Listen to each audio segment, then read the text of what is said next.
All right, so I'm hoping everyone's okay with their current situation. Sana chill lang tayo. I'm hoping everybody's safe. In this live session, I'll be discussing some of my photos that I took in EDM DJ concert events in the Philippines. I'll be discussing yung mga techniques, settings, camera that I used, yung lens. Aside from that, I also wanna share yung mindset ko behind every specific photo and what it takes to get yung ganong photo. Like, yung access, like yung how I got there, yung logistics, handling with the client, things like that. I want to share those parts, not only yung sa technical.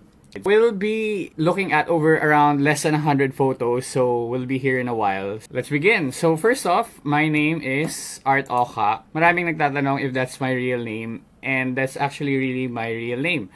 My last name is Oka, and my first name is really Art. So that's my real name. But as a photographer, if mahaba pangalan nyo, I would actually suggest that you get a screen name.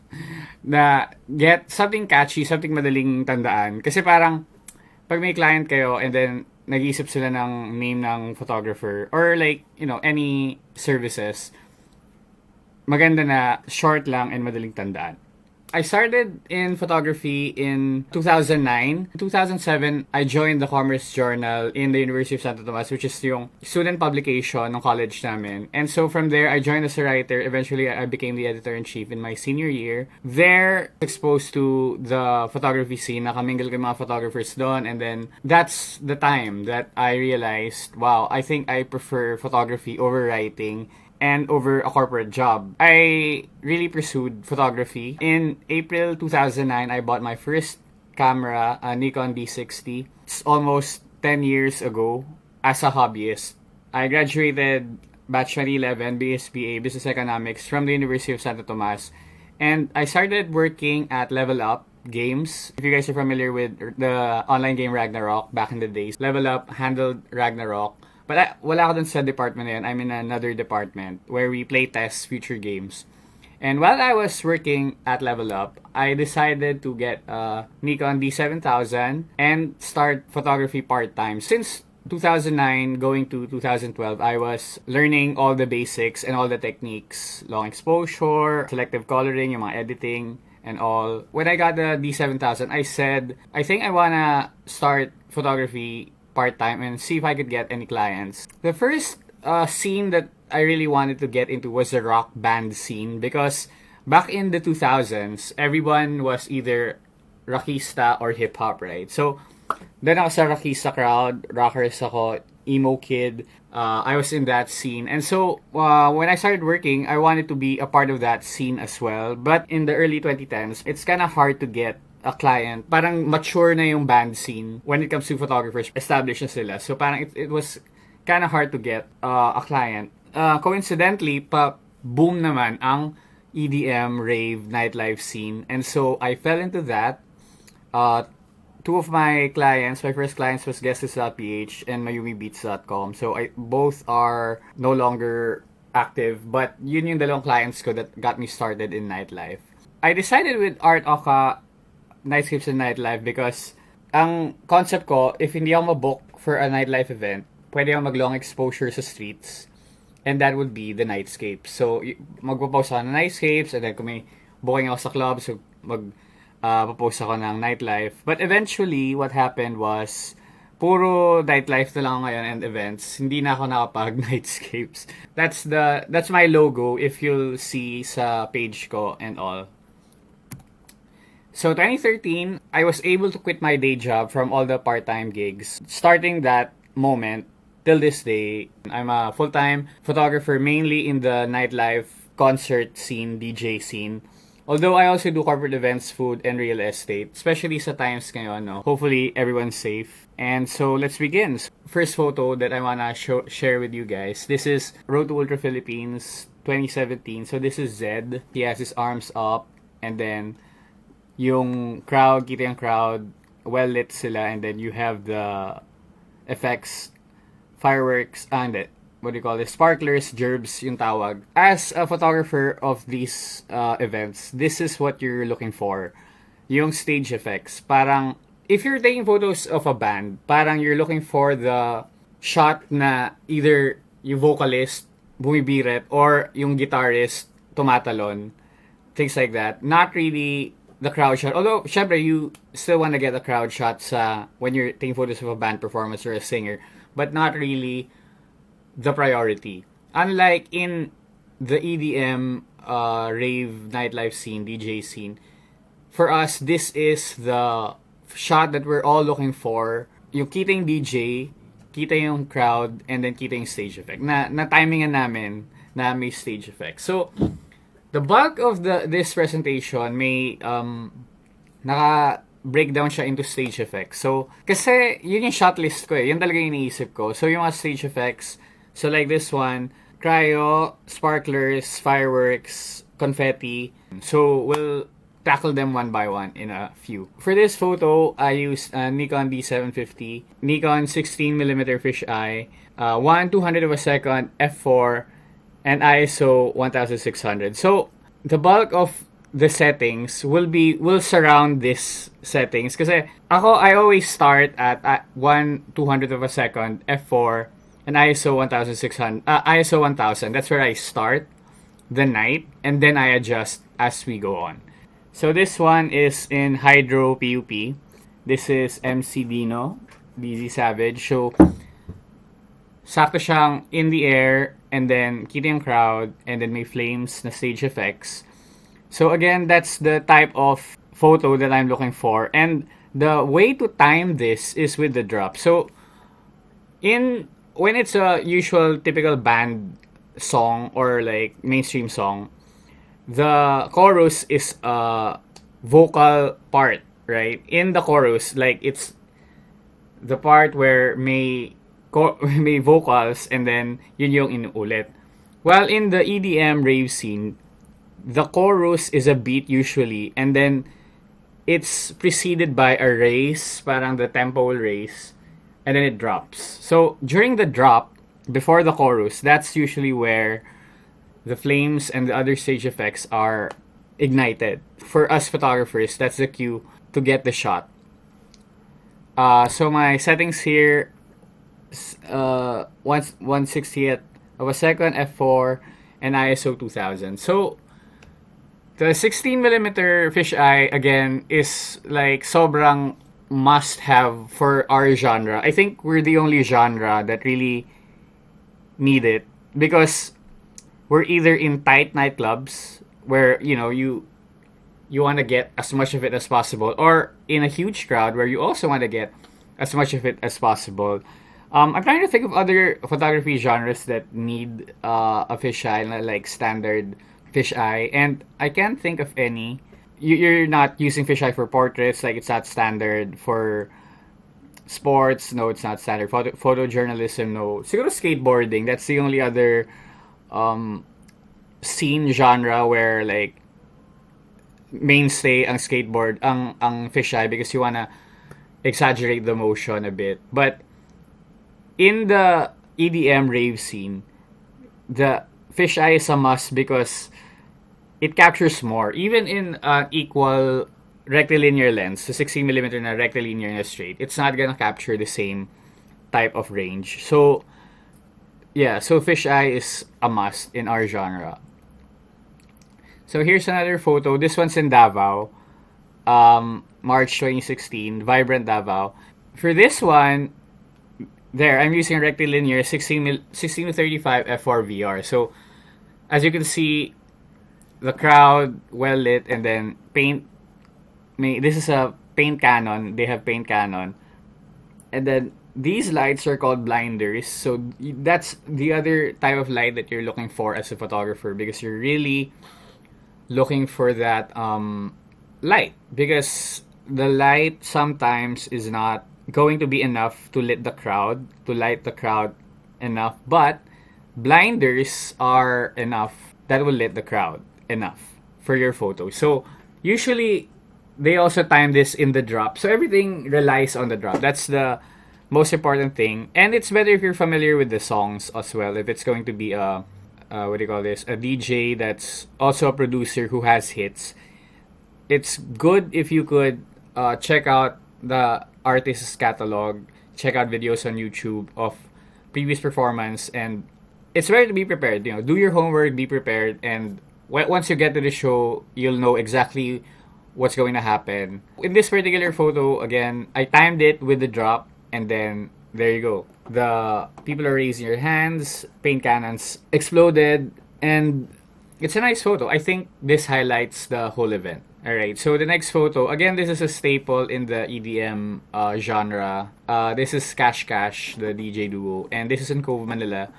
So as you can see, we have all the crowd tightly packed, and then you have the chandelier, which is the signature in Cove, Manila, and then you have the DJ. Now, the thing is, with DJs, they're not really there to be watched in a way. Like, they're there to guide the audience. So it's okay to be behind them as opposed to bands. If it's a live performance with bands or singers or dancers, it's not proper to be on the stage with the band as a photographer because you'll be seen. But in the DJ scene, it's okay to be behind because you could hide behind the DJ's booth and then just pick your spots during drops. That's when you come out, raise your camera, and then take your shot. This photo, it answers the question, if someone's gonna ask me, ano nangyari kagabi? Ano nangyari kagabi? Etong nangyari kagabi. So that's always the question that I want to answer when I'm taking photos at events. That one photo that can summarize the whole event. What would it be? And it would be something like this. Nakita yung performers, kita yung crowd, kita yung either a stage effect or a signature feature of the club settings. So same as before. Again, naglalaro lang siya sa ganun eh. So 1/200th of a second, ISO 6400. Okay, so that's pretty high, right? So 6400. So that means this chandelier is not that bright in reality. So parang na overexposed lang siya with 6400 ISO. But either way, it works, right? Parang it's a centerpiece. Parang it's a light that illuminates all. I would have preferred sana if these lines from the roving heads, if they like perfectly matched as a race towards the chandelier. Pero yun nga, sometimes you don't get the things like that. But either way, it's a nice photo for me. So I want to just get into some definitions first muna pala. Let's take a break muna, and I wanna get into some definitions. Send me your questions if you have questions. So what is a rave? A rave is an organized dance party at a nightclub, outdoor festival, warehouse, or other private property, typically featuring performances by DJs playing seamless flow of electronic dance music. The key here is seamless flow. So unlike in a band where there's like gaps in between, when it's a DJ performance, it's a seamless flow. And so it could be in a nightclub or in an outdoor festival. There's different scenarios there. Although, I mean, even in bands, it could be smaller gigs in nightclub, and it could be in outdoor festival. So I just want to break down some more differences, key differences. As mentioned earlier, bands are to be watched, while DJs are there to guide. They guide the audience. Like if the DJ says, everybody put your hands up, everybody jump. So they're there to guide. Although obviously bands also do this, right? But you're not really there to watch the DJ spin the decks. You're there to lose yourself in the music. Unlike in bands where it's more of you're there to watch the band perform, play the guitar, play the drums, sing the tune. That's the main entertainment value. But in a rave, in a music festival and nightclub, you're there to dance. So you're like going in and out visually of what's happening in the DJ's booth. You could like having drinks, having conversation. You could just dancing by yourself. And then you're just like looking back and forth at the DJ, looking for guidance, something like that. So if the DJ says hands up, if the DJ says jump after the chorus, so that's what you do. In relation to that, there's heavy reliance on visuals and stage effects, especially visuals. Like most international touring DJ, they have visuals that are timed to their set. So if there's a particular song, it's gonna be this particular visual. And so it's an audio visual example. So this practice has caught up with bands as well, but in the early days, it was only DJs who were doing it. I mean, for sure, some bands have doing it for earlier, for sure, but in the Philippines, lately na lang talaga nag-add ng visuals ang mga bands. Like, for example, Abdharma Down, Four of Spades. Four of Spades has very good visuals timed to their music. Even if you're not gonna be taking photos of DJs per se, this will also apply for bands. Another thing is that there's equal amount of focus, like as a photographer, there's equal amount of focus between the DJ and the crowd. Unlike bands, which is, again, as a photographer, I'm more focused on the performance, on capturing the performance, as opposed to capturing the crowd. Although in the DJ performance, I'm also, the close-up of the DJ is also in my shot list. And if I'm taking photos of a band, a crowd shot is also on my shot list. But the importance are kind of like reversed. I would rather have a good crowd shot with a stage effect, with the DJ just, seen but not really close up in the photo. And then when it's a band performance, I would rather have that shot of the vocalist singing as a priority. So that's another key difference. And like mentioned, so EDM songs have drops which you can time your photos. For bands and let's say K-pop groups, you have to have really know the exact performance. The thing is, when they go on tour, it's usually the same exact performance. So if you're their tour photographer, you'll be taking photos of the same exact performance over and over again. So you'll know when the stage effects will go, where the vocalists will go at this particular part of the song, of the show. For bands and K-pop dance groups, you have to have more knowledge of that particular set in order to catch the stage effects, if they even have stage effects. Because again, in bands, it's not really standard to have stage effects. Well, in a music festival and a DJ, there's always drops. So if you're not totally familiar with the set, you can always get the timing by just listening to the drop. But I'm still recommending everyone, if you're ever going to be booked to take photos of a performer, do your homework, check out the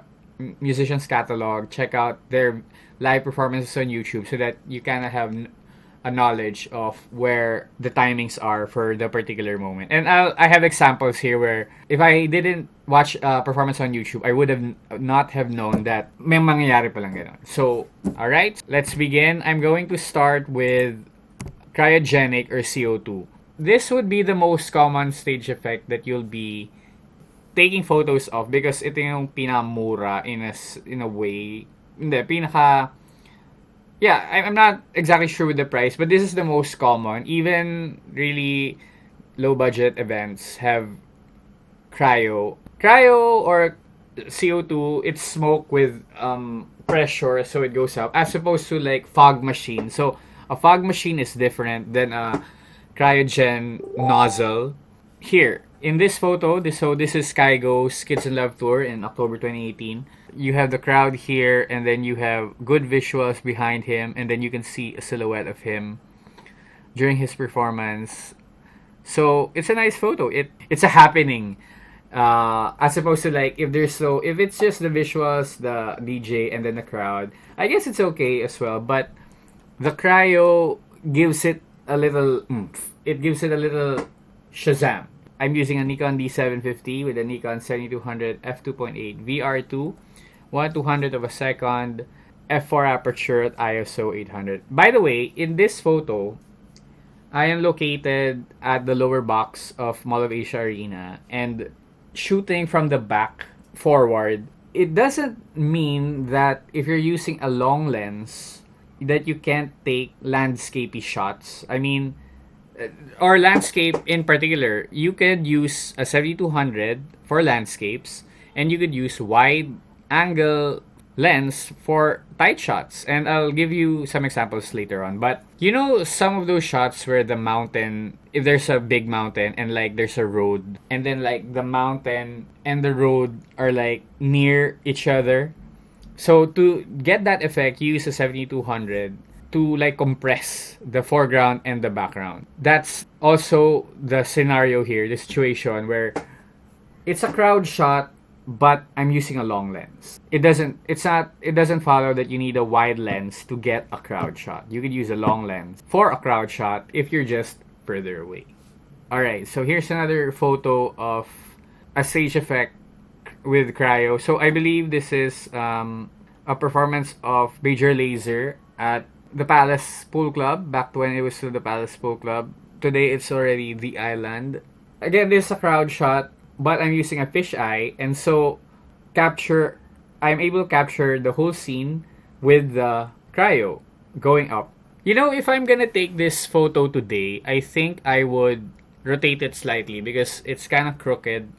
So I think I would rotate it slightly just to get more of the horizon level and like this wall here to like reduce this wall. But either way, even if it's a bit crooked, I think it's a powerful photo. It represents the whole event. So yeah, my settings, 1/200 of a second, f2.8 ISO, 1250. So again, my settings just revolves around that. Nothing too out of the box. But later on, I'll show you some examples where I have to handhold like 1 second or more.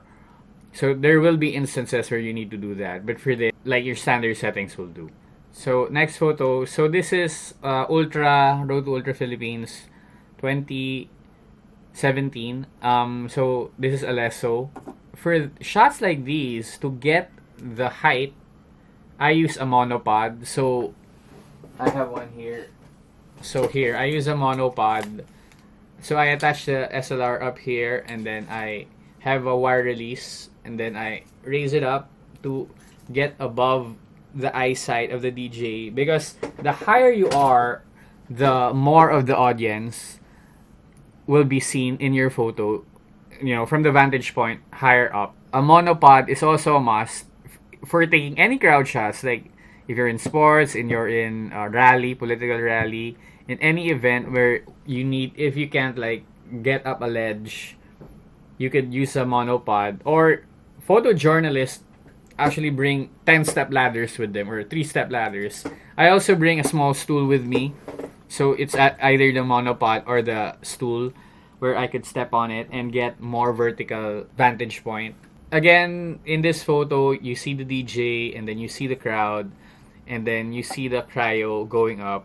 Although I did not catch Alesso raising his hand, I would have preferred if Alesso had raised his hand at this moment. But even if he didn't, I think it's still a great photo. This is in February 2016. This is Ad Hoc, the final reveal.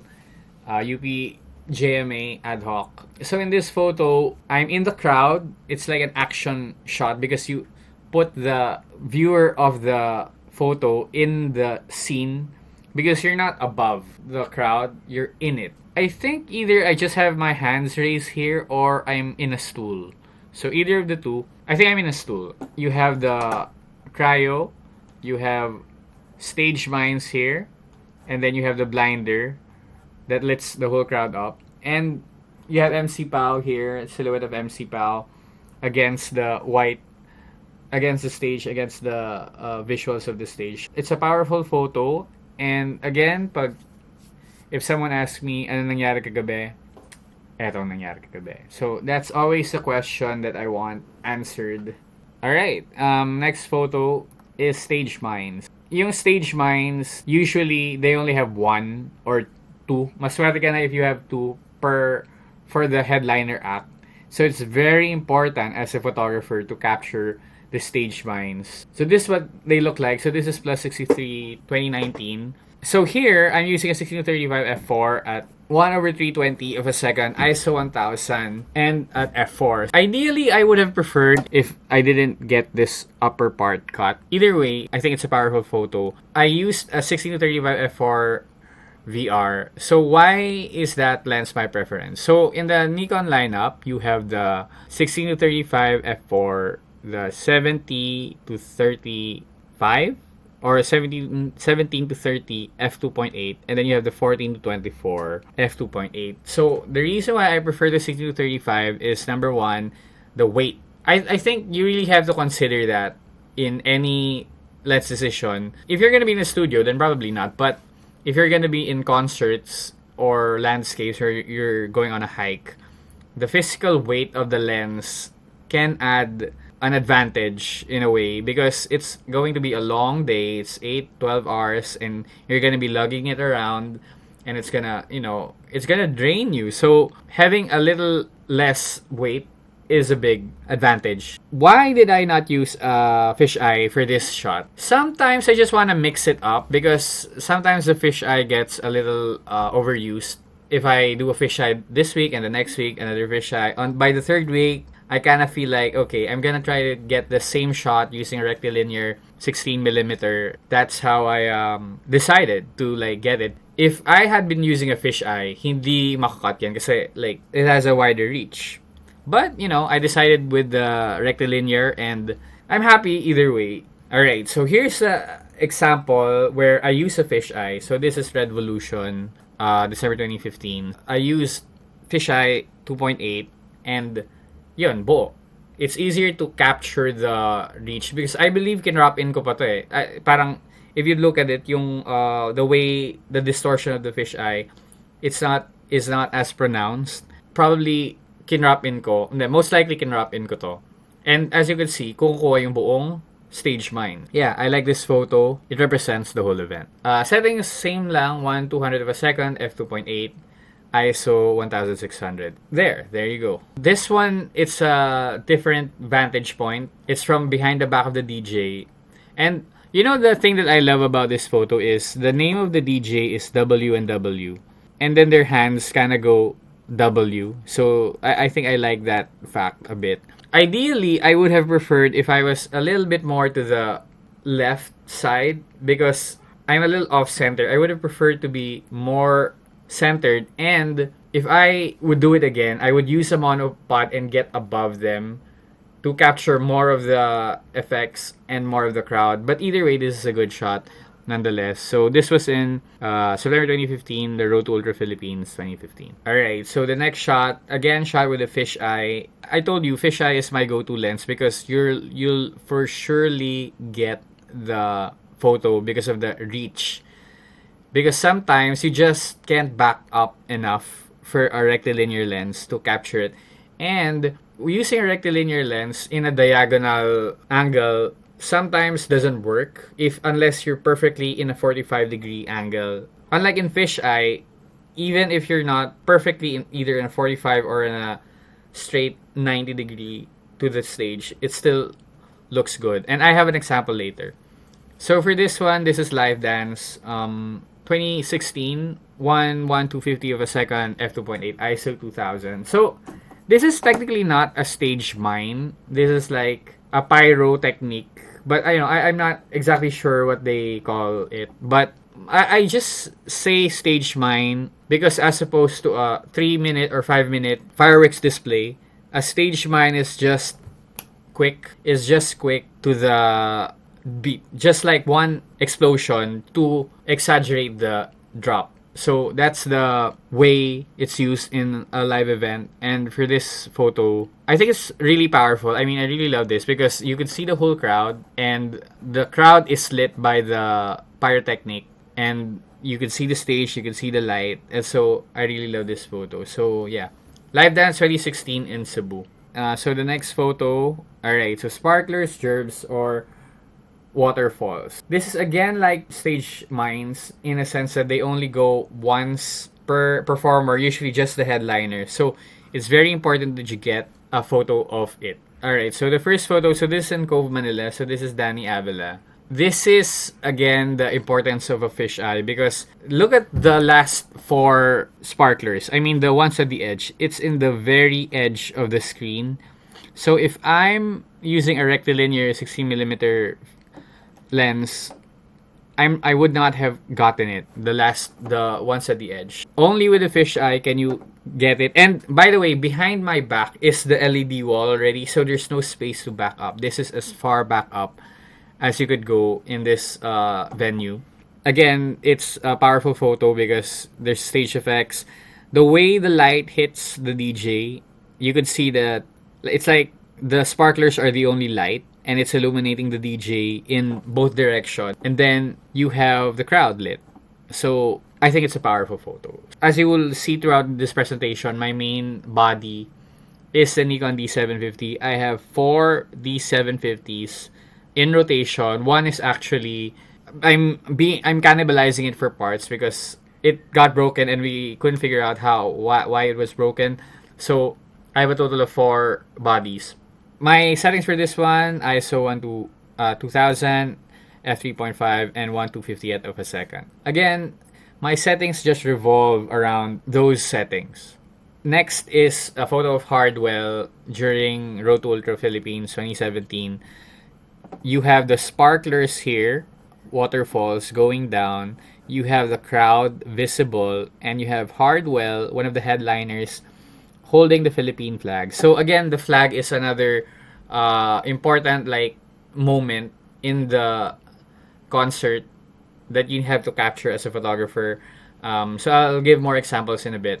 Again, it's a fisheye shot, and the thing with fisheye, I mean with any shot, is that you either go front. If you can't go to the front, like dead center, you could go to either side and then capture it by that angle. So in this particular moment, Roger, a Dutch photographer, was already in the center of the stage of the DJ booth, of the DJ's booth. He's about around here, and so I had to pick which side, left or right, and I picked the left. And luckily, Hardwell, he went up the DJ's booth right on my side, and so I got this photo. So I'm really happy with it. I think it represents the whole event.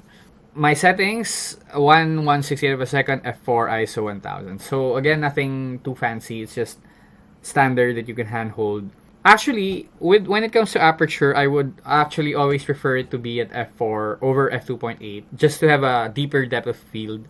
Alright, so next photo. Again, waterfalls. So this is Axel Ingrosso. And actually, I don't like this photo too much. So this is Sonic Carnival 2015. I don't like this photo because I am not high up above the crowd, and the crowd is not raising their hand. You know, you could see the heads of the crowd here, but they're not raising their hand. So it's like a non-event. And then Axel Ingrosso themselves, the DJ duo, are not raising their hands. If I would have preferred if they were raising their hands, and then either the crowd is also raising their hand, or I cut the crowd out completely. If I'm able to get that angle, I would have preferred it. But either way, I still need to. I mean, it's still a good photo to like see the waterfalls of sparklers. This photo does not represent the event because hindi kita yung crowd, parang wala siyang action. So this is more of a support shot only. It's not a highlight. So my settings are Nikon D750 85 1.8. So the 85 1.8 is another lens that I really love because it's light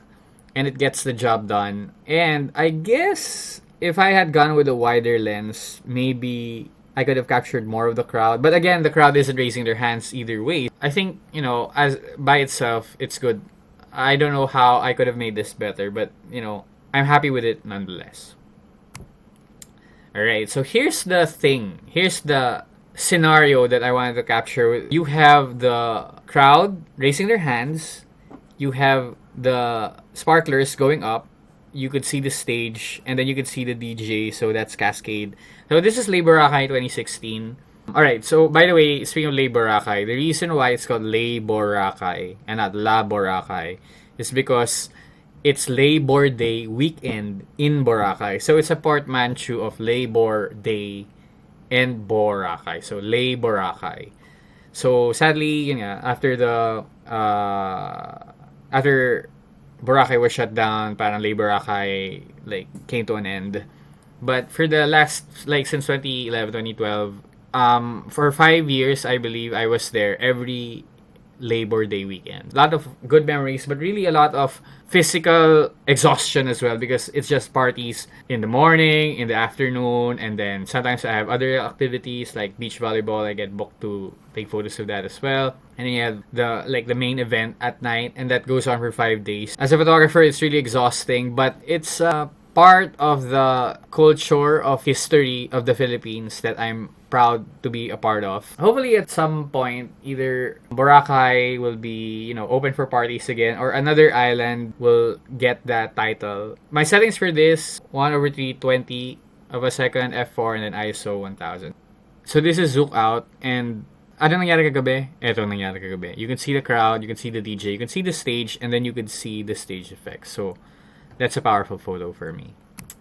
Alright, so next is confetti. Alright, so before I go to confetti, let me just check on the comments.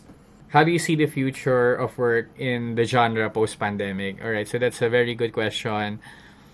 Obviously, the scene I'm hoping that events would be back as soon as there's a vaccine. I think that's going to be the key. As soon as there's a vaccine, that's the only time where events could be feasible, like without the stigma. So we just have to wait and see for the vaccine. Confetti really is, ito once in a whole set lang siya talaga. Per performers, they don't do it twice kasi parang usually it's in the peak of the set na talaga. So this is in Cove, Manila. This is Steve Aoki. And the confetti up here is just about to disperse. So it still has that shape. You could have that, and then you could also have a really dispersed confetti. So I have examples of that. And another thing that I really love about this photo is that the contrast of the colors. So you have the orange over here, and then you have the blue over here. So it's a good contrast. Although, again, Steve Aoki over here, I would have preferred if his hand is raised as opposed to like on the side. Yeah, but either way, I think it's a good photo. And my settings, 1/160th of a second, f4, ISO 2500. Nothing fancy, just, basic settings. So this was in December 2017. So here, this is what I'm saying where dispersed confetti is also nice. This is close-up 2015. I think this is the Martin Garrix one. You have the confetti, you have the people with their hands raised. I'm in the crowd. The confetti just looks dispersed enough to look circular. I think it's a powerful photo. But if I would shoot this today, I'd probably crop it. I would fix the level. But either if it's a little bit diagonal, I think it's a good photo. It's like a fun photo being diagonal. But I would prefer to stay away from the diagonal level. Another shot of confetti dispersed. This is October 2018 during Kygo's Kids in Love tour. So I'm using a Nikon D750, the fisheye, 1/200 of a second, f4, ISO 1000. Good thing about this photo is, again, you could see, I think they call this comet in the stage effects people. So it's not a stage mine, it's not a sparkler gerb, it's a comet, I believe. So you have your comet, you have your confetti dispersed, you have your crowd raising their hands, and you have Kygo over here. Again, I would have preferred if I could see Kygo with his hands raised and a little bit more center between these two. But either way, I think it's a powerful photo. It represents the whole event. So again, that's like the triangle. That's like what I'm looking for. The first 10 of your best shots is your money shot. Is the shot that represents the whole event. Is the shot that answers the question, ano nangyari kagabi? Eto nangyari kagabi. While the next 50 photos would be more of support shot, the other shots would be more of support, good to have but doesn't really represent the whole event. Could be alternate angles, could be good frontal shot without anything really happening. I'm looking for, the highlights. So that's really the most important thing. So this one is a different type of confetti. These are the strips. So you have your confetti that's shredded, and then you have these longer confettis. I don't know what the exact term in the, if you're gonna book the effect. It's strips and they go off very quick, 1 second, 2 seconds from the drop until it's in the air, and then they slowly go down. But you have to capture the way they shoot up and then they curve down and then they slowly fall down. It's important to catch it during its apex, at its peak. That's the best time to capture it. This is Road Ultra Philippines 2017. So obviously we could see Zed's visuals, and the Ultra U is lit up, and then again there's a mixture of the blue and the orange, and then you have lasers here, and then you could see the crowd. I'm actually in a stool. I'm sitting in a stool. As you can see, here's another photographer. I think this is JM. As you can see, I'm higher up than JM because he's in the floor while I'm in my stool. So I think that makes it better because I can see more of the crowd. So that's really important. And I have examples later between the vantage points. Alright, so my settings. So this one is not a fisheye lens. It's rectilinear because I saw that I could already capture the whole scene, like from LED to LED and with the crowd. So I didn't need to use the fisheye because again, I sometimes feel like even in my own work that I overuse the fisheye, and so I get tired of it. So sometimes I challenge myself to like get the same shot without using a fisheye, which is going to be a bit more challenging because again, it's not going to be as far reaching, and if you get it at a bad angle, it's going to be hard to correct. I'm happy about this shot because I got a nice shot that's not with a fisheye. So that's 1/62 f4 ISO 800. So as you could see, I mean, because it's a common, like, for photographer enthusiasts, it's a common question to ask. Ano settings ginamit mo? And I just feel like it's not really that important, although I know it's good to see the settings, but it's good that now you could see that my settings just surround the same numbers. Nothing too fancy. Nothing too exaggerated like f22 or like really fast ISO 10,000. Nothing crazy like that, or like 1/500th, 1,000 of a second shutter speed. There are uses for those settings, like in a daytime scenario, I definitely crank my shutter speed up to that level, but for the most part, this is the settings that I use. Alright, so the next stage effect is the lasers, and it's very dangerous. If a laser hits your lens and then goes through to your sensor can be fried. So this is a very real risk that a lot of my peers, my co-photographers, luckily I've never had a camera get lasered and have dead pixels on them, but a lot of my co-photographers did once in their career. So we have to be careful. This is from that same event with Zed headlining this Road to Ultra Philippines 2017.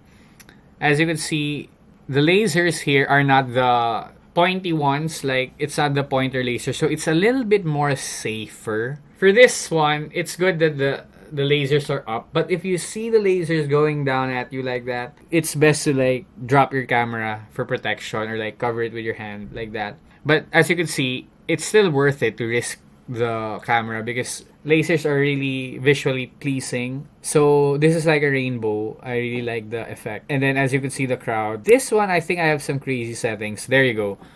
So Nikon D750 16-35 f4 VR at 1/20th of a second. So that's a little bit slow shutter speed. In this scenario, I'm not sure if I have my VR on or off. There's a difference between if you could get the light from a 2.8 and then you're gonna speed the shutter a little bit. But it's also good get the light from a slower shutter and then with VR, because you let the light dance a bit for lasers. There's more room for it to get motion. So that's an advantage, I believe, if you could shoot it at slower shutter speed with VR. For people who are not familiar, VR stands for vibration reduction. Some lenses have it, some lenses don't. So the 16-35 has vibration reduction, and some cameras have it built in on the sensor. So even if your lens doesn't have it, your camera has the vibration reduction built in.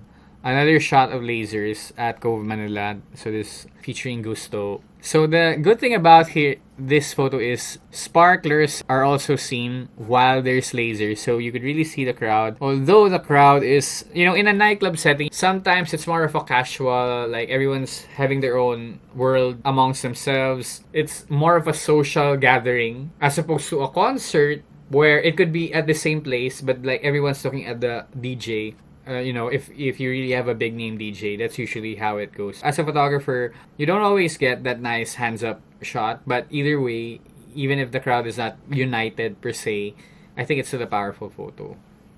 So my settings, so there you go again, 1/25th of a second. That is a little slow for handheld. I think the technique here is that I'm in a table, like there's couches and then there's like railing, and then you could set your elbows to that railing for more stability to really hold that slower shutter speed. Always try to find a place where you could put down your elbows. Alright, so here, it's a different type of laser shot where the focus is on the DJ. So it's a close-up of Nervo, Sonic Carnival 2015, and then there's lasers on it.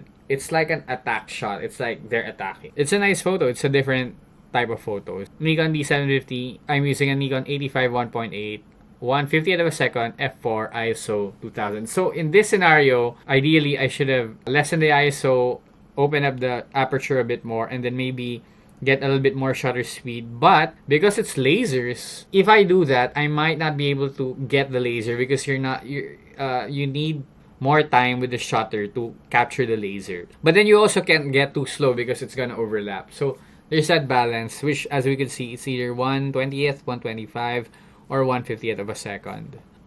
Alright, next is fireworks. Fireworks are very important. It's what we're looking for. It's a highlight that really represents the whole event. And aside from that, it's expensive. So it's best if you can take a photo of it for your client so that you could immortalize the fireworks of that event. So this is close up Forever Summer 2015. This is the one. This is the same event with the confetti shot earlier featuring Martin Garrix. I love this photo because Martin Garrix uses the T and then the X that goes like that. So this is his logo.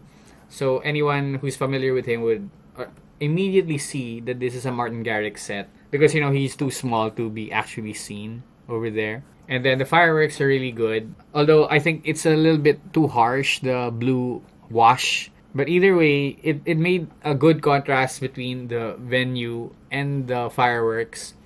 Although this building over here is a bit distracting, but it's part of the environment. It tells you where it is. So this is in Mall of Asia Concert Grounds. This is one of the office buildings beside Mall of Asia. So I know it's not really that iconic.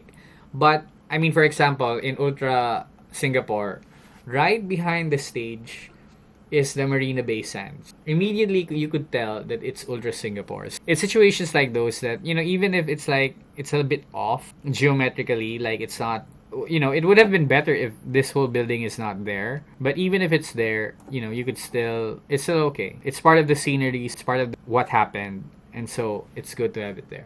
So, ISO 3200, f2.8, 1/200 of a second. So, again, I could have gone with lower ISO or not. Okay, I think no. Yeah, I think this is the best settings for it. Again, ano nangyari kagabi? Eto nangyari kagabi. So it's a powerful photo. So this is another type of fireworks shot na iba naman yung treatment. So we have a couple here. So this is Pyro Manila 2017 from Hydro Manila. So you have a couple here, and then you have the fireworks at the background out of focus because your focus is the couple. Although, I was thinking it would be better if everyone had their hands up. Or I could have approached the couple and tell them can you do a heart sign like this? And then if they did a heart sign like that and then may fireworks, that would have been better. But either way, I think maganda pa din naman. Out of focus your fireworks, you have a romantic aura to the photo. I'm using a 51.8 to get the depth of field. And if you could get a 1.4, good for you. But, I mean, no. I don't know. I have a 1.4, but I was gonna say the 1.4 is heavy. But no, the 51.4G of Nikon is also light. It's the 85 1.4 that's a bit heavy than the 85 1.8. But the 51.4 is also light. But my point is, the 51.8D, very cheap, and you could get good results like this. So it's a must-have, the 51.8. Alright, so here's another photo of the same event. It's also in Pyro Manila 2017. Oh wait, no, this is 2017, this is 2016. So the fireworks is on this side while the stage is on this side. So ideally you would have preferred if the fireworks was behind the stage so that you could see the stage, the crowd, and the stage and the effects. So it's going to be a more iconic. But since the stage effects is on that side, I kind of try to capture the stage over here, but the angle really won't permit it. But either way, it's a good photo. You have the fireworks going up, and then you have the crowd. I would have preferred more hands up, probably, if I was given a choice. If I could change anything about this photo. But either way, I think it's good. And my settings, ISO 6,400, 1/60th of a second. Maybe I could have done with a couple of stops lesser ISO, I believe. In the heat of the moment, sometimes you really can't really think about it. As long as you get the right exposure, even if your shutter speed is a little too fast, but if it gets the right exposure, if it gets the right lighting of the stage effect, then it's all good. Here is what I would have preferred. But see, this is a firework display, and this is more of a firework stage effect. This is timed with the music. It's not like a 5-minute firework presentation. This is Live Dance 2016 in Cebu. You can see the stage, you can see the crowd, and then you can see fireworks. Again, 16mm fisheye, Nikon D750, 1/1/60th shutter speed, f2.8 aperture, and ISO 2000. This one, Plasticity 2020, so just this February, also in Cebu. In this one, I'm facing directly in front of it, right? This one, I need to put it at an angle because some fireworks element will come from the left-hand side, aside from those that are going behind it. And then in here, I was actually in a platform, the platform for the video feed camera. So I'm in that platform. That's why I get to see more of the crowd. So really, the higher up you are, the better. I've been really contemplating if I could bring a 10-step ladder into events like these, because if I could be at that height, like twice a person, 10 feet in the air, that's the ideal height to capture more of the crowd, the stage, and then the stage effects going on, the fireworks. The reason why I knew to turn my camera to the left a bit is because I already asked the fireworks supplier beforehand, Bossing, saan magagaling yung stage effects? Dito ba? Dito ba? Dito ba? And then, so sabi na, dito sir, sir. Okay, I knew it's gonna come from the left-hand side. And so I knew how to prepare it. So I wasn't caught off guard. I wasn't like pointing at the stage and then suddenly something went off at the left. It's not like that. It's more of, I already knew that something's gonna happen at the left. And so I was prepared for it. Again, it's fisheye, 1/125th of a second, f2.8, and then ISO 4000. So ISO 4000, wow, that's a little bit too much, I think. But again, I got the right exposure. By the way, here, if you'll notice, the races over here, this is caused by fingerprints. It means my fisheye lens had fingerprints on it. I have a lens cloth. Everybody has a lens cloth, and I try my best to not touch the front of the lens. But when you're scrambling for lens, and then during moments like these, sometimes it can't be avoided. So it's not really noticeable, but I burned it in Photoshop, dodge and burn. So I burned this to darken it to get some of the rays erased. But it would be really more tedious if to do a clone stamp of all that. I think just the burn, I think it makes it less noticeable. And I don't think people, I don't think it ruins the photo. I do have other photos where the rain, where it's wet, and then there's like fingerprints, and then there's like rays after rays of any, light bulb. And so that's really irritating. Sometimes I feel like not uploading photos like that. Next photo. Okay, so I have something to say about this. So number one, I don't know if you could see in your screen, but this whole left side is out of focus. This whole area, it's like a combination of motion blur and out of focus. While this side over here is in focus, the left side is not. So this is what separates the men from the boys, the average from the perfectionist. It's a nice photo, right? The races of the stage effects of the stage vines are well up. It's good lighting. You can see the crowd.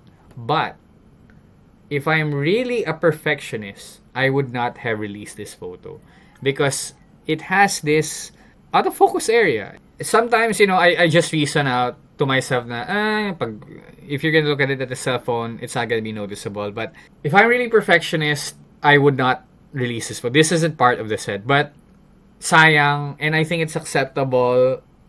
But really, if I'm really a perfectionist, I really should not release this. Again, this is for other aspiring photographers there, that whatever genre you enter into, I would strongly suggest that you try to become a perfectionist. Just show people the best of the best. My deliverables actually for clients is only around 150 photos per album, per event. So I mean, if like it's a 2-day event, and I'll deliver 150 day 1, 150 day 2.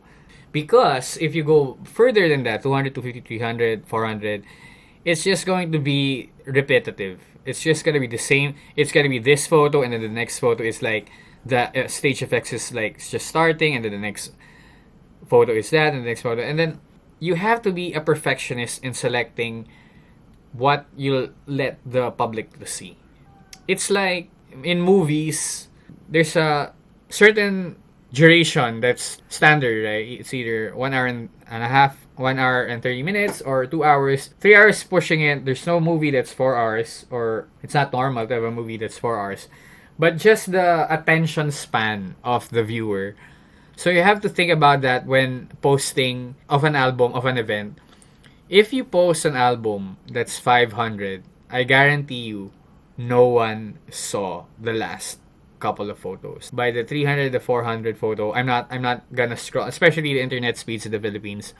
I'm not gonna scroll down and wait for it to load. I think around 150, 200. You only go to 300 if it's like, let's say it's a corporate event and then it's an awarding ceremony, and then you actually need every photo of everyone that's awarded. Or let's say you're a school photographer and it's a graduation, so you need to have a photo of every graduate, and that's like there's like 1,000 graduates. In those scenarios, then it's understandable if you exceed 150. But for events, you only want to show the highlights. In fact, I could just take 20 and it's going to represent the whole event already. And then you could just have the support shots. But again, 300, 400, 500 photos, if your album reaches that quantity of photos, it's best if you trim it down. Be harder on yourself, be more perfectionist. Don't upload photos like this that's out of focus on this side.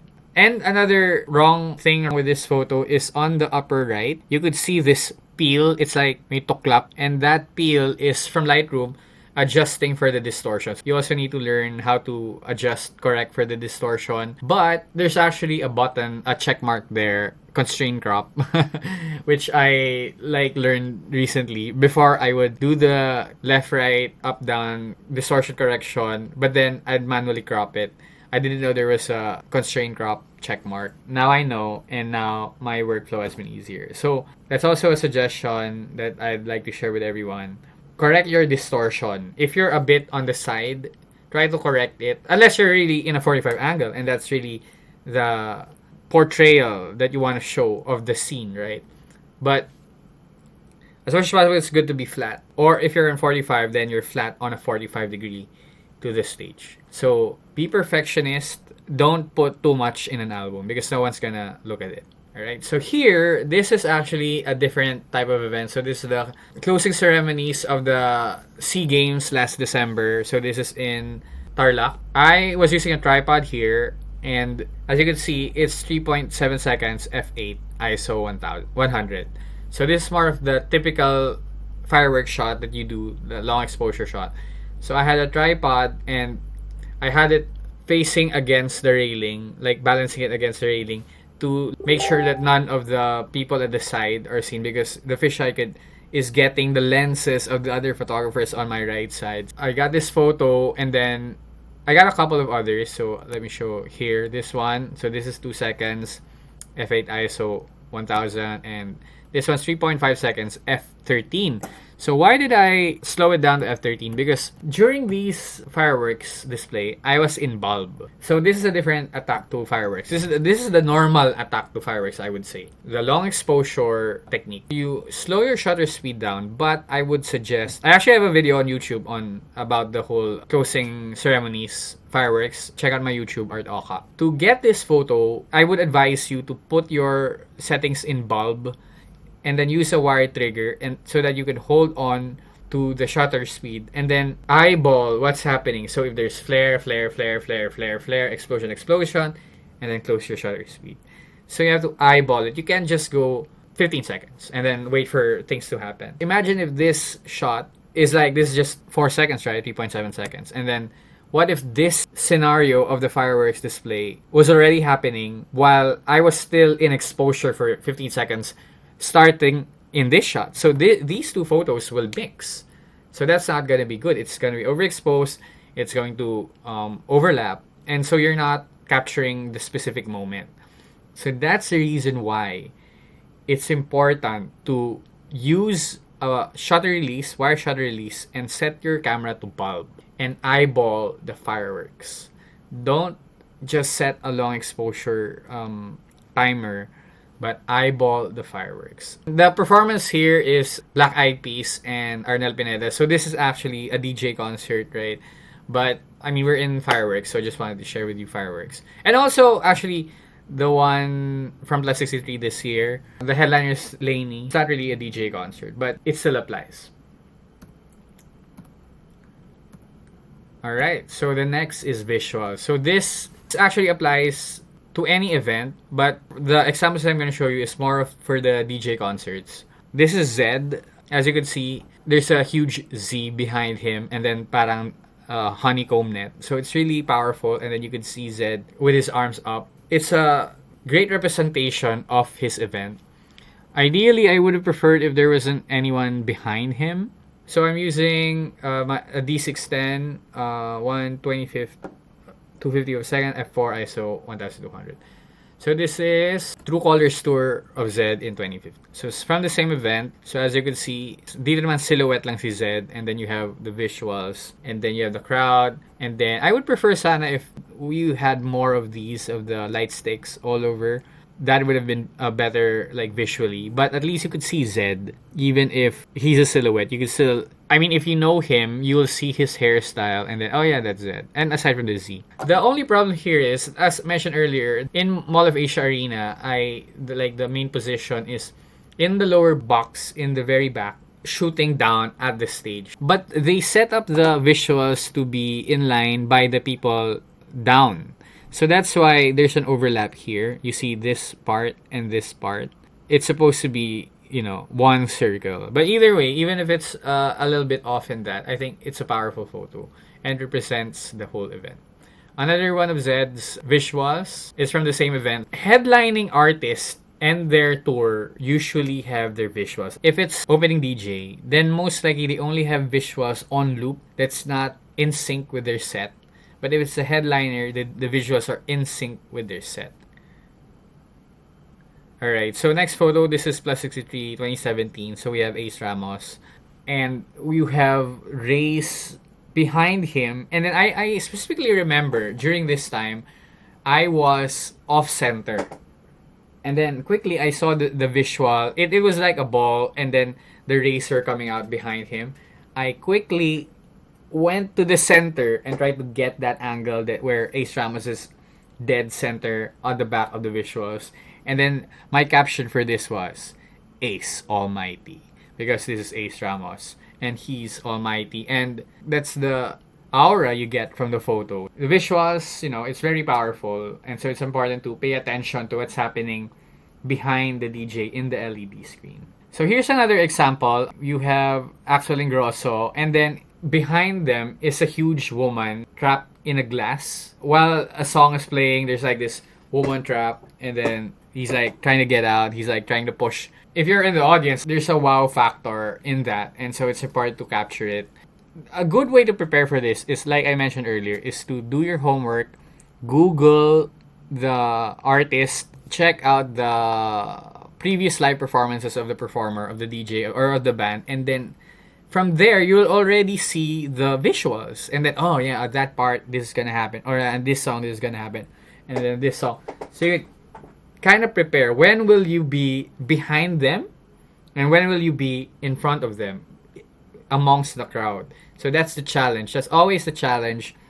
When do you decide that you're gonna go behind them to take the behind the back shot? And when are you gonna go in front of them? But Axel and Grosso, their management is a bit strict. They never permit any photographers behind them, as far as I can recall, unless it's their official tour photographer. But any moment where the DJ's booth is an open table like this, where you can see their legs, then there's no place to hide. Maybe in this area you can hide and then just go out for that moment. But automatically, if the DJ setup has open legs, most likely they're not gonna permit any photographers on stage. In a way, it's unfortunate because you're gonna miss the behind the back DJ shot with the crowd, with the stage effects. But at the same time, it's relaxing because, alright, I'll just focus on the front. It's gonna be just a full frontal assault. And so, it makes it easier. You're just focused on that, on shooting what's happening. You're not deciding Alright.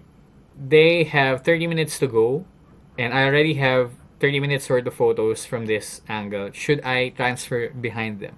So those are the decisions that we usually think about. So next is, though this again Axel and Grosso, but it's on a different event. This is Neverland 2014, and so this is their logo. You could see the silhouette of both of them illuminated at the back by their logo, and so it's really nice. This was really good phone wallpaper during that time. I think for a year, this is my phone wallpaper. I used a Nikon D7000 for this one, 1/168 of a second f2.8. ISO 800. I would have preferred if both of them had their hands up. That would have been better. But if Axwell had his arm up and touched their logo, then this is better than that. Alright, so here's another logo. This is Fatboy Slim at Cove Manila last year, April. He's standing up. This is his logo, smiling face, and then he has his arms outstretched. It's a powerful photo because the way that there's no light around the logo is really good. Actually, when I posted this album, I had an unusual, a higher number of shares. Like, a lot of people share this photo. The creative decision that I could have made was to make it black and white. But there's really no use to making it black and white for now because it's already two-tone. It's black and yellow. So there's really no point. It's only nice to do a black and white shot if there's a lot of colors, like various lights. That's distracting. But this is already like monochrome-ish in a way. That's, yellow and black. As it is, it's already a nice photo. This one I'm using a 1635, the F4VR, not the fisheye. I really think this is the best lens for this one, as opposed to the fisheye. Next is we have, again, this is Zed. So this one is a different tour. This is 2013. So in this photo, I'm just at the VIP area at the back, just slightly above the crowd. As you can see, there's like cyber theme going on with his visual leading up to him. He's like a chip in a motherboard. Again, there's this issue with the angle of the visual. I'm a little bit to the left. As you could see, the Z and the circle doesn't line up. It would have been better if I found that angle where I'm dead straight to him and then, he's a silhouette. But either way, it's a good photo. This is, again, Kaigo's Kids in Love Tour, October 2018. In Mall of Asia Arena. This part of the song, if I recall, I don't recall the song, but it was a mellow song, and so the visuals are like heavenly. If you're there, you'll feel like you're floating with the lights. It's like heavenly. And then it's nice that you could see Kaigo clearly here, as opposed to just a silhouette like Zed in the previous photo. But here, the visual is nice, and then you can see the crowd. It's not an action shot. It's more of a heavenly shot. That's how I'll describe it. 7200, Nikon 7200 at the back of Mall of Asia Arena. And like I've been saying, you don't need a wide angle to get a landscape shot, and you don't need a long lens to get a portrait shot. And I'm gonna have examples later. It really depends on how further back you can go.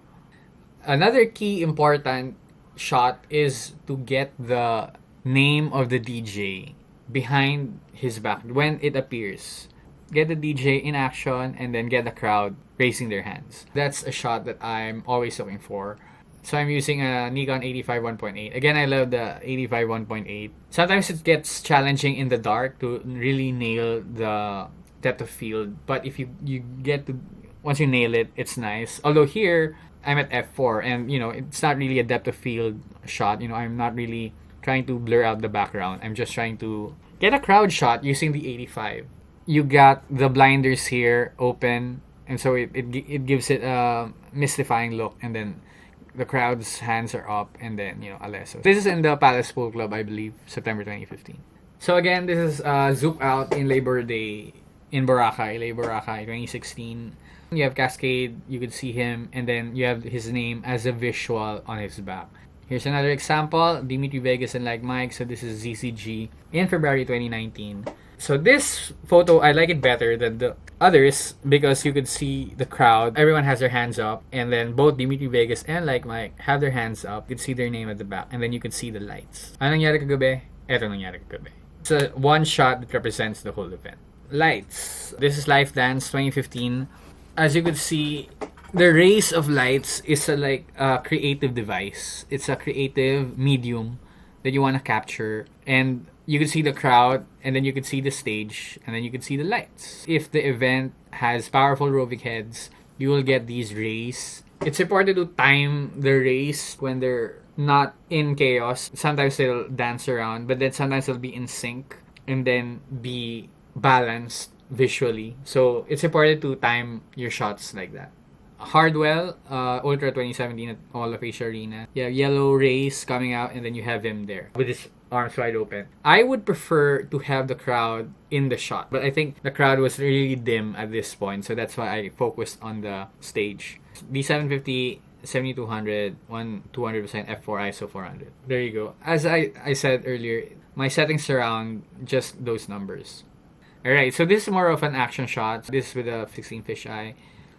Zoom out, Cascade was day one, and then this is the second day featuring dubs. You could see the people, and then you could see the rays of the stage, and then you could see confetti blown over here. Either you go full front, 90 degrees, or you go 45, and then you go 45.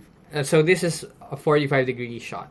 Those are the angles. Either 90, 45, 45, but never go in between those because it just looks off. And I have an example later. Alright, so light rays. Fisheye, once again, f4. ISO 3200. Other stage effects. I just lumped it all together because I don't have too much photos with these stage effects. So number one is flames. Flames are not that common in the Philippines, in my experience, but in other countries, there's always flames. Here you have that same event, Zook Out, in Boracay, April 2016. So you have Cascade, and I'm behind him. And then you could see the crowd, and then you could see flames. I shot this with a fisheye, 1/200 of a second, f4, ISO 1600. Next is balloons. Sometimes there will be events where they throw balloons to the crowd. This is at Silo at the Palace, August 2019. Cat DJ is the DJ performing, and as you could see, the balloons look nice. It has different colors, blinders are up, and then you could see the crowd all raising their hands. They're not together by groups. They're all one looking at the stage.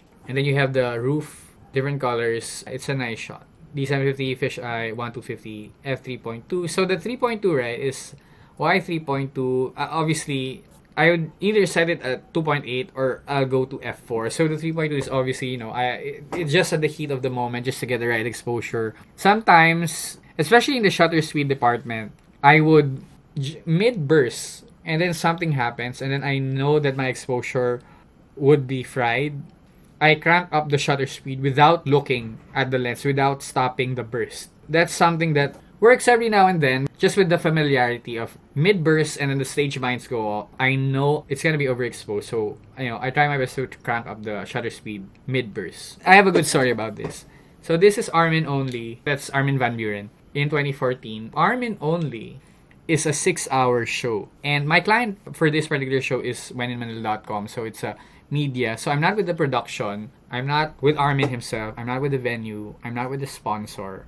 I'm with the media. So they don't need a lot of photos. They just need the highlights. An Armin Only event is a 6-hour marathon of just Armin Only. And then it's like different elements. As you can see, there's like piano over here. And then there's a band set up over here. And then Armin has dancers for some of his songs. It's a really long show and very good production, by the way. I was supposed to go home because it's already in the 5th hour and I'm already tired. And I believe I have enough. And I was just really tired. Obviously, if I could still go, I would go finish the whole event. But I was really tired and I wanted to leave already. But then I remembered, I haven't heard Ping Pong, the song. It's called Ping Pong. And I haven't seen the balloons drop. And because I watched on YouTube, an Armin Only performance, I knew that there was going to be a balloon drop during the Ping Pong song. So I waited for that, and there, I got it. And then as soon as I got this shot, I went home already because I'm happy and I have all of the highlights. But what really kills the shot is obviously this wire. This is really irritating. For some of the other highlights, I photoshopped the wire out. Clone some. But it's really too time consuming if I'm gonna do it for all of the photos, so I just did it with selected ones, and I didn't do it with this one. It kind of ruins the photo, this wire, but either way, balloon. So that's my focus, the stage effects and the light, and then I could see the crowd. Although it would be better maybe if I got another frame, right? If the balloons are more dispersed and I could see Armin in the DJ's booth, that would have been better. But either way, it's a nice photo. So this is just a No, wait. This is wrong. This is not a fisheye shot. This setting's wrong. I put the wrong settings. It's around probably 1/160th of a second. ISO around 1000. That's probably the more correct settings. And it's definitely not fisheye. So it's either a 7200 or a 50 or an 85. During the paint era, there was a time this decade, June 15, 2015, 16, 17, around that time, or 14, where there was lots of paint parties. And in the beginning, I would do these suicide shots. I call these suicide shots because I will get wet. The camera will get wet, the lens will get wet. And to this day, my 85 has a green ring around the bulb, like in between, in the crevices between the plastic and the glass. If I'm gonna shoot a paint party today, if there's gonna be another paint party, I'm not gonna do a suicide shot like this anymore. This is for the young people. I can't do it. I don't want to get wet. I don't want my gears to get wet. I've had plenty of time where my gear got wet, malfunction because of elements, rain, what have you. And so I'm taking care of the gear more than the shot because I already got shots like these. So I'm gonna be further back or like at the side. So this is suicide shot. This is Vibrant in Manila. So the paint blast and then you could see the lights and I'm in the crowd and the paint got to me. But it was worth it because I got this shot. But I'm not gonna do it again ever. So D750, Nikon 16mm fisheye, 1-200, f4, ISO 800. Suicide shot. It's a good shot. Alright, so next, so this is pretty basic, close-up of DJs, but there's different ways to do it. That's what I want to show. Number one is depth of field. So this is Jaws in Nikon Philippines 2017. Using 85 1.8 and really locking into his eyes. So this is really crispy. You know, this is how I want my portraits. And then push that clarity a bit in Lightroom or the texture, you know, punch it more a bit, pull in the contrast and clarity. You could see his face, his eyes, and then his arm is already slightly out of focus. I love it. So powerful for me. Just the sheer quality of the lens, of the shot, of the face. And then depth of field, everything out of focus at the back. It's basic, but it's nice. So this is a similar shot. So this is Tom Toss at Cove Manila. I like his emotion. He's in the mic. His eyes closed. Nailed it. So again, if the eyes are closed, then the focus isn't that critical. You know, you could focus more on the whole face as opposed to just the eyes. I got the focus on his face, and everything at the back is out of focus. This is at 1.4. So 1.4, but ISO 2500. In my previous seminars, some of the hobbyist photographers were really shocked that you could crank up the ISO at that aperture, and there's really no rule, you know, that says you can't. You have to do what you have to do to get the correct exposure. There's no, like, I remember before in my early days back in college in 2009, 2010, some would say to me, oh, you can't set your shutter speed below your aperture, like whatever the number is. Like if your aperture is 2.8, like you can't set your look, there's a rule like that. I like in keeping it, there's a general rule, like when keeping it the shutter speed relative to the aperture, in keeping the photo motion blur free when you're hand holding it. But if you, let's say you could put your elbow in a stand, then that rule doesn't matter. There's no rule in what you do with the three settings, with ISO, shutter speed, or aperture. You can do whatever you want with it as long as you get the correct exposure. Even if you go f22, even though, let's say, yeah, something crazy like that. Although there's pros and cons, there's a lot of cons to that. But there's no rule on, like, you can't, you set your aperture like this, so you can set your ISO or your shutter speed like this. There's no rule. You know, just set the settings that will give you the right exposure. Alright, so next this is V9 at Chaos. I actually don't like this photo because it's a little nose up, you know.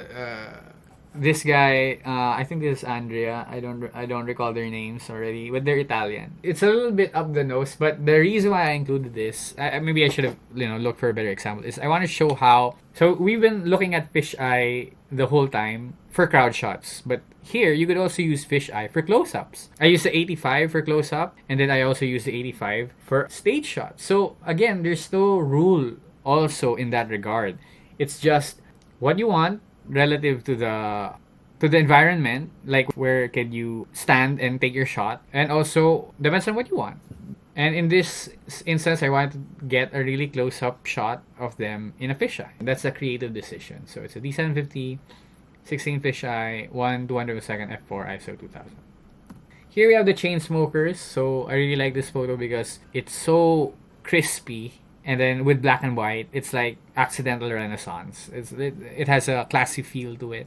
So it's 7200, 1/160 f4 ISO 1200. Again, I would have preferred if it was more of an action shot, like both of them raising their hands.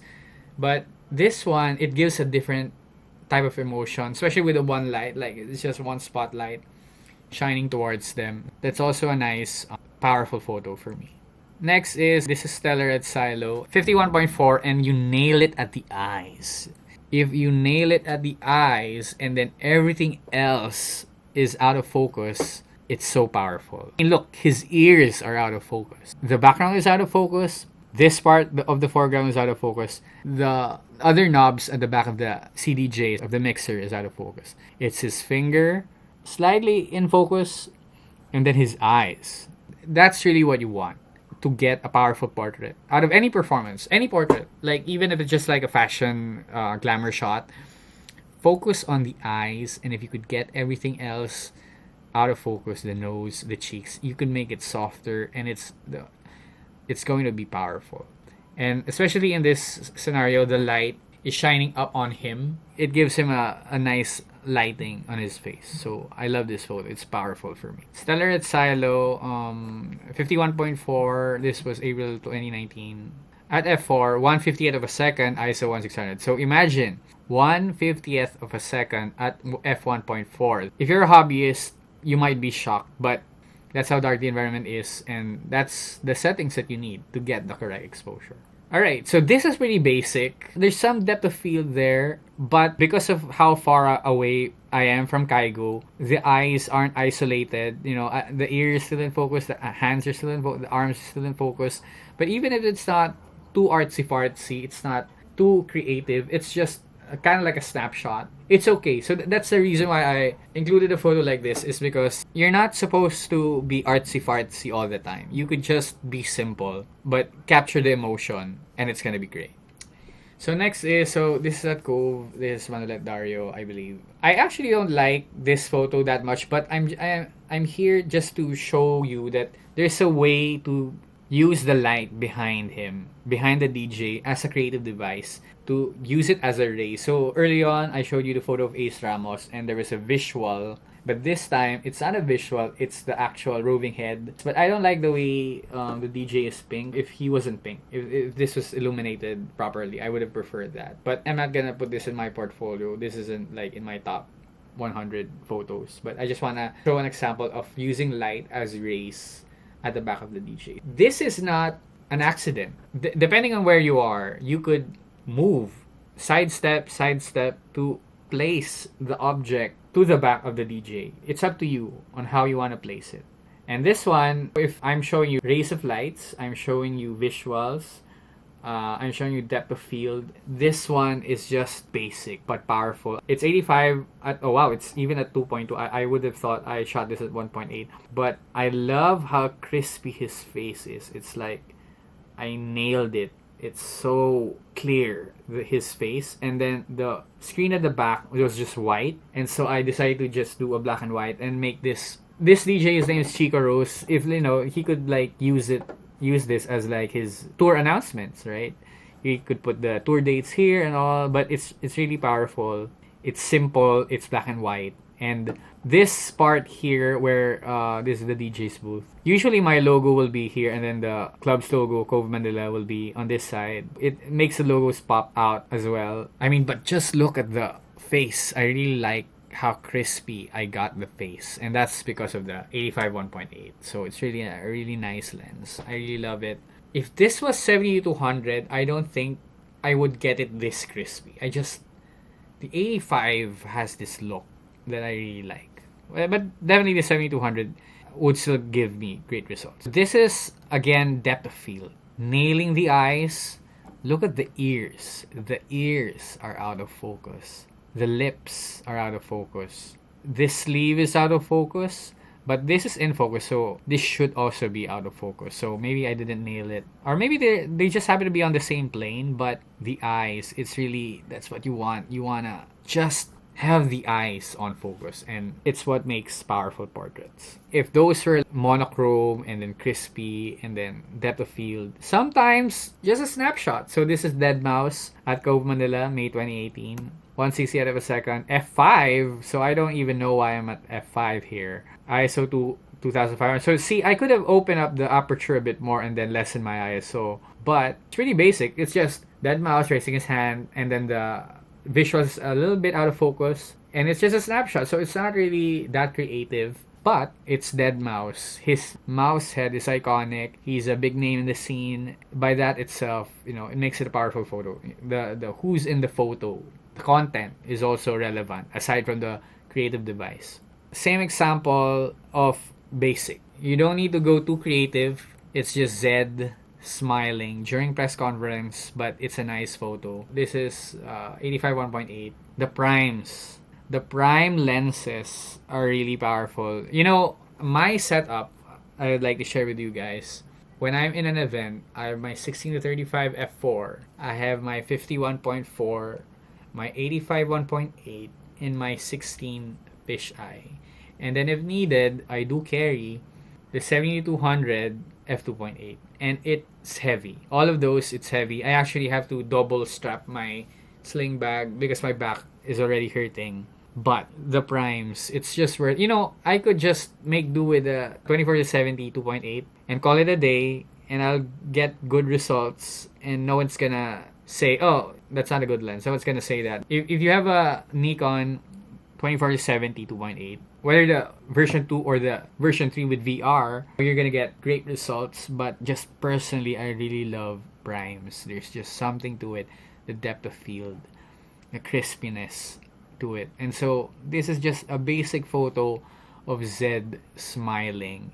And it's not even the depth of field, because the wall is out of focus, but it's not distracting. Even if, let's say I set this at f8, it's not gonna be too distracting because it's just a blank wall. My point is, I love primes, and sometimes you just have to get the snapshot. You don't have to be overly creative. You don't have to overthink it. And yeah, Zed loved this photo so much that he posted it on his social media. I just wanted to show it, as well as some of the events. So this was back in 2015. From there, I want to show you what I was talking about earlier by saying 45, 90, 45. What do I mean by that? So angles. In the center, when you're in front of the stage, you have 3 angles. 45 left over here. You have your dead center 90 over here, and then you have your 45 degree on the right. And those are the 3 angles, for me, that's pleasing. Because if you're in the middle, if you're like not fully on a 45, but not really at the dead center, if you're like just off center, like the confetti shot at close-up earlier in the presentation, I don't like it. It's off. For me, it's just off.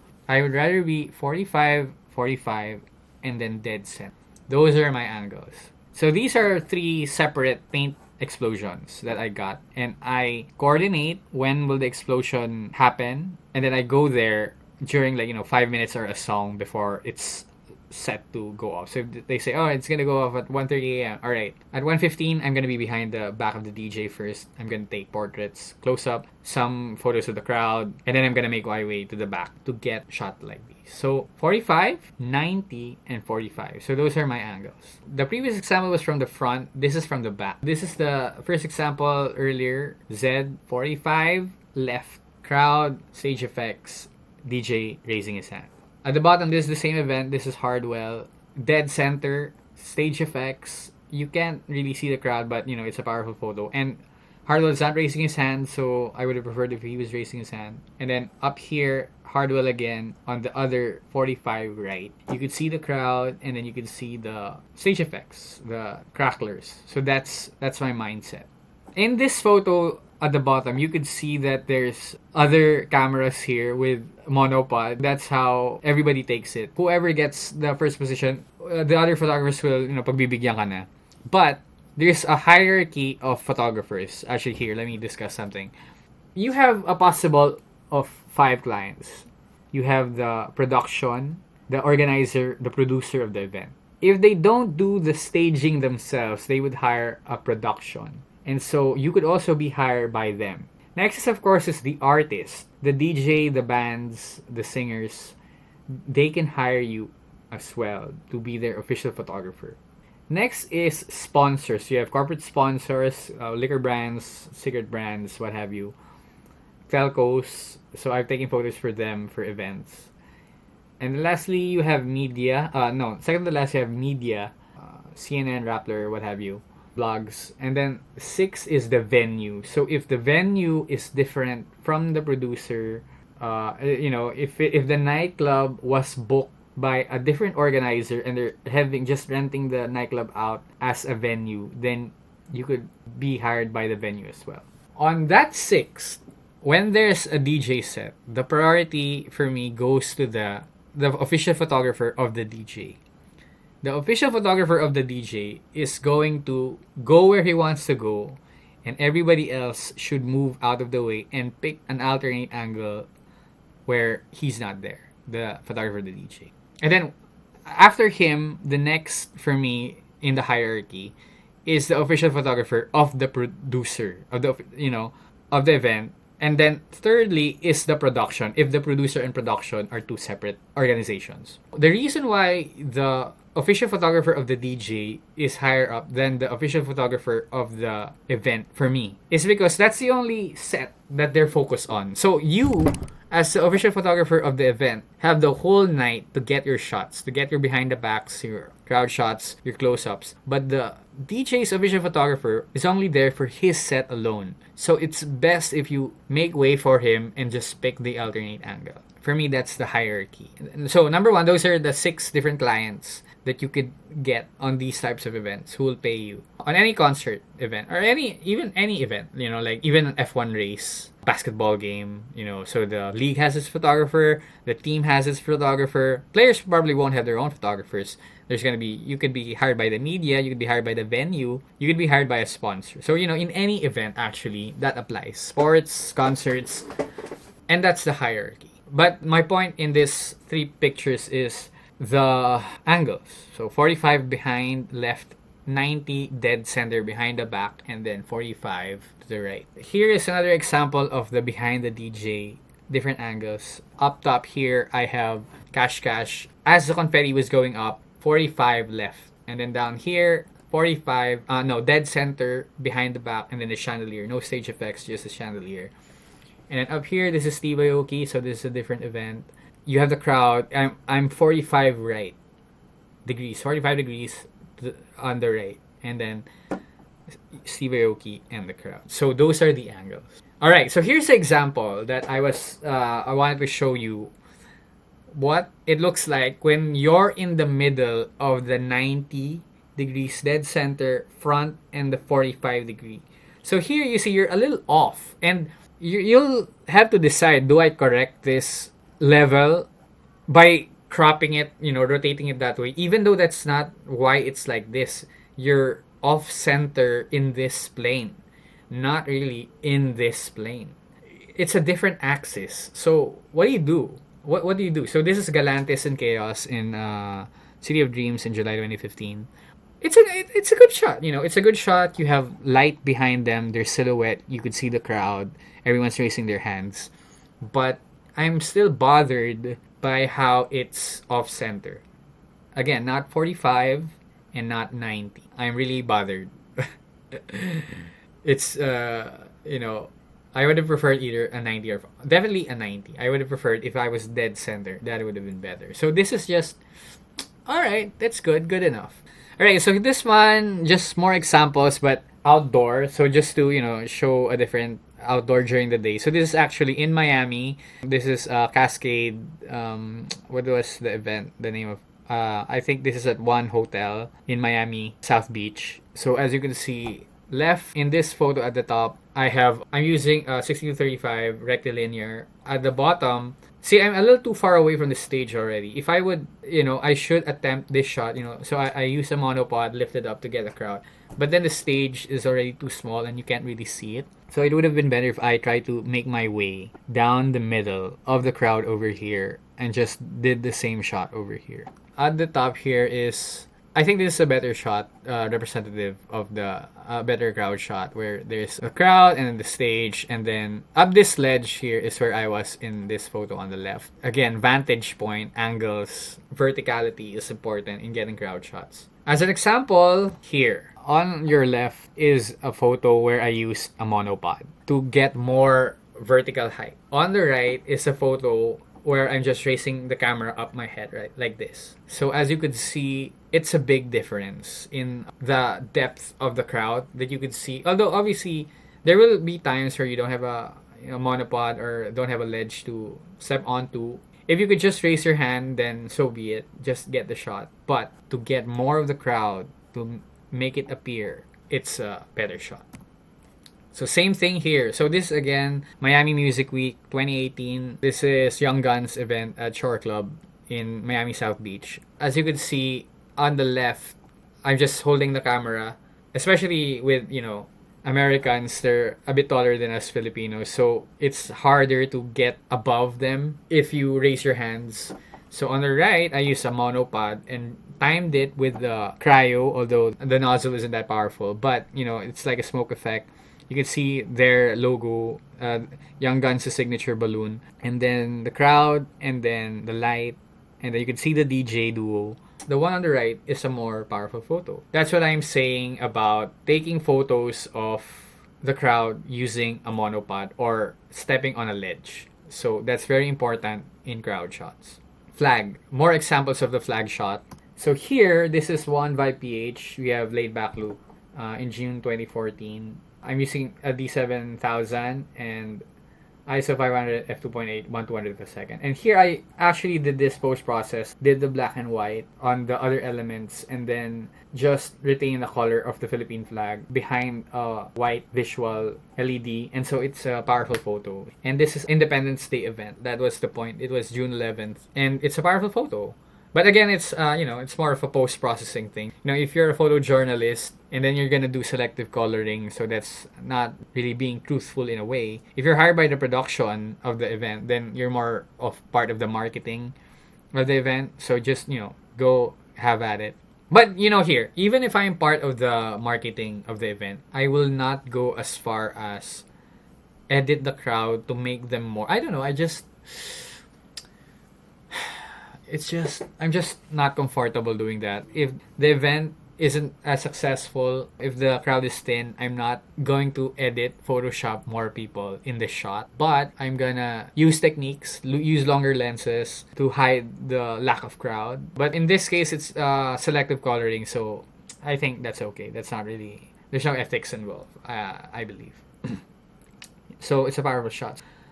Next shot is Borgor in Chaos. At this moment, he went like this and then went like that. Spread his arms with the Philippine flag and then had the confetti and the cryo go off at the same time. Ideally, I would have preferred to be at the back to see the crowd with this photo, but I was right in front of the stage, and so I was only able to get this shot. But even without a crowd, it's a powerful shot, a close-up shot of the flag and the DJ.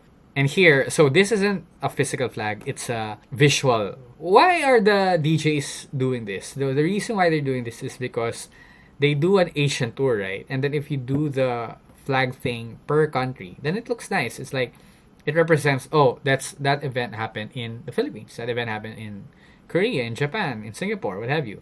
So that's the reason why some DJs do this. Some DJs don't do this, but if they do it, it's an important moment to capture. So Zed, he had a physical flag, but the visual flag also, with the crowd, with the lights, with his name. It's like, what happened last night? This happened last night. It represents the whole event. Alright, so this is a Steve Aoki signature. He usually does the family photo with the crowd. He goes down during his set. In this case, he has the Philippine flag. Notice how, even though I am clearly off-center, the crowd is a little bit centered. That's because I adjusted the distortion in Lightroom. You could peel it this way or peel it the other way. You could peel it that way, peel it this way, as opposed to cropping it and rotating it that way. So there's a difference there, and it's very important to correct for those angles to really make your photos more powerful. So yeah, wait, going back here. So this is Plasticity 2017 Steve Aoki Sinulog weekend in Cebu. And as you can see, it's a full house, good crowd. Steve Aoki is a good reaction. Philippine flag. Yeah, it's a nice photo. And with that, here's more of the family photo in the DJ's booth. So this is MC Paolo and Ace Ramos in Ad Hoc the final reveal. As you can see, it's a powerful photo. It's like the DJs and the MC, if they have this photo, it's like, look how many people came to my show. That's the message. How successful the show is by showing how many people attended it. And it's just a fun photo. It's representative of the whole event. So this one is another crowd shot but on a different angle. So as you could see, this is Hydro 4 or Hydro 3 if I'm not mistaken, August 2018. I am at the ledge on the building in front of it in Prism Tower, I believe, in Mall of Asia, overlooking the crowd. My settings here are 1/40 at ISO 6400. So as you can see, it's a little dark. Even with all the stage lights, overall, it's a little dark. And again, the technique here is you just have to put your arms like a bipod in the railing or in a ledge, to reduce motion blur during a longer exposure, relatively long exposure, the 1/40th of a second. You have to have stable hands to handhold that. But I'm bipoding my elbows to the railing to get a crispy shot.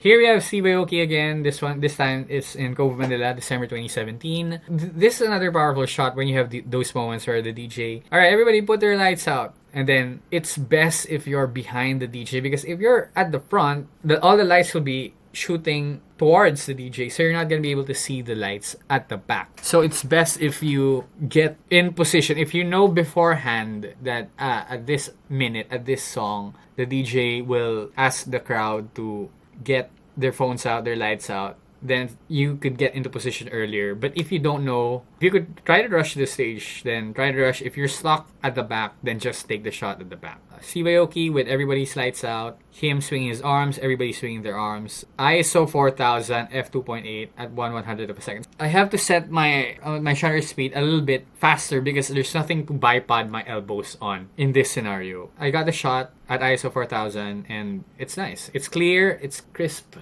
Steve Aoki is in focus. Even though there's a little bit of motion blur on his hand, but that's okay because you could clearly see he was doing that, right? Here's another shot. This one is Ad Hoc final reveal. I am behind. This is Martin Pulgar, and I'm just raising my hands, and then you could see the whole crowd, and then there's like stars, sparkly lights. Martin Pulgar's hands up. And you can see MC Paolo over there. This is a nice photo. It represents the whole event. If you know that the DJ will tell the crowd to get their lights out, then this is a nice shot to get, if you could get it. ISO 4000 again, f2.8, 1/160th of a second. So it's not even that dark. It's not even that extreme. I thought this was 1/140th, but 1/160, that's fast enough to handhold. There are these events. So this is by MMI, and then this is the Chainsmokers. Their rule, usually this is in bands, the 3-song rule. You can only take photos during the first 3 songs. So that's not really applied for DJs except MMI specifically. It's both frustrating and liberating because if I'm just starting out, I'll be frustrated because just the first 3 songs, or in this case the first 15 minutes, and then you can't go around. You could just go between the crowd and the stage. But for someone like me who's had a lot of shots already, if my work is done already in 15 minutes and I could go home and I can't push for more minutes, then finally, I could go home early. If that was the rule back in 2012, 2013, I'll be, upset. But being this one in 2017, I can go home early. That's my mentality. So, fisheye, I climbed up to the barricade and then I got the shot in at the side. I got the name, the Chainsmokers, and then the crowd, everyone's hands up. Although, you can't really see the two of them. I would have preferred if I could see them in this shot. But even if, you couldn't see them, at least you could see the name. Alright, so this is 1/140th of a second. So I guess I needed to go that low to really get a good exposure in the scenario. Because again, you can't really have a standard. It will depend on the lighting, on the situation, on what your settings will be. Alright, I'm about to end. I just wanna... So this is like additional to the stage. This is like an addendum.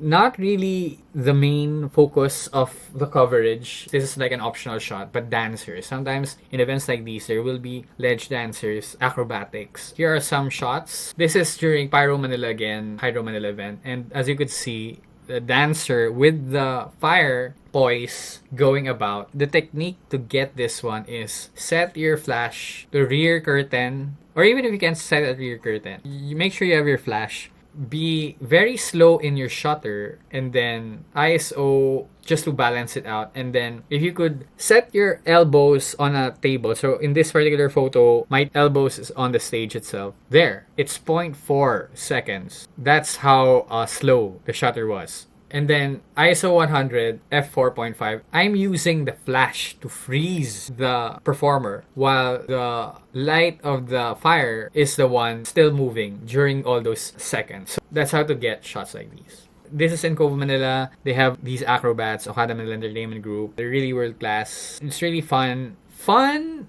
to take photos with them because they're really good and they're really attractive, but the lighting situation is really challenging. Here, I just got it. This is Melissa and she's having her arms outstretched. And then with all of these lights, a nice caption for this would be "When the Stars Align," something like that.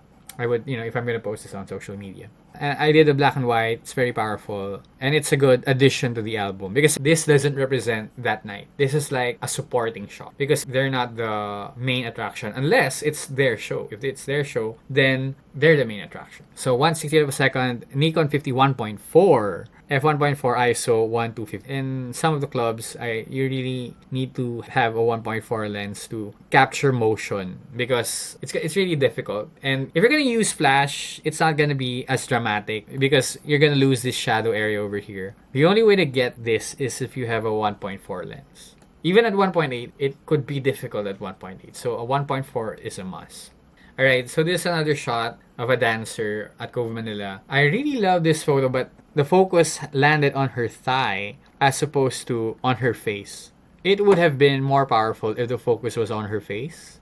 But even if it's on her thigh, I included it in the album and it's a good support shot. But if you're really perfectionist, you probably won't include this. 1/100th of a second, f1.6, ISO 2000. Alright, so here's another photo. So this is Sam. Angel Wings, just basic dance moves. Again, at 1.4, ISO 3200 to get my shutter speed at 1/160th of a second because that's how dark the club setting is. That's why I really need 1.4. And then I use the autofocus assist beam of my SB900 flash to help me autofocus in the dark. I think this is the last photo at Palace, Silo at the Palace, one of the acrobats, and you have your stage effects, you have your sparklers going out at the back. The crowd is really raising their hands, but that's okay because they're kind of lit, and then the silhouette of the dancer is well seen. So I really love this photo. It's a good support. I could even make this a highlight because you could see the stage from this event. This could be part of your top 20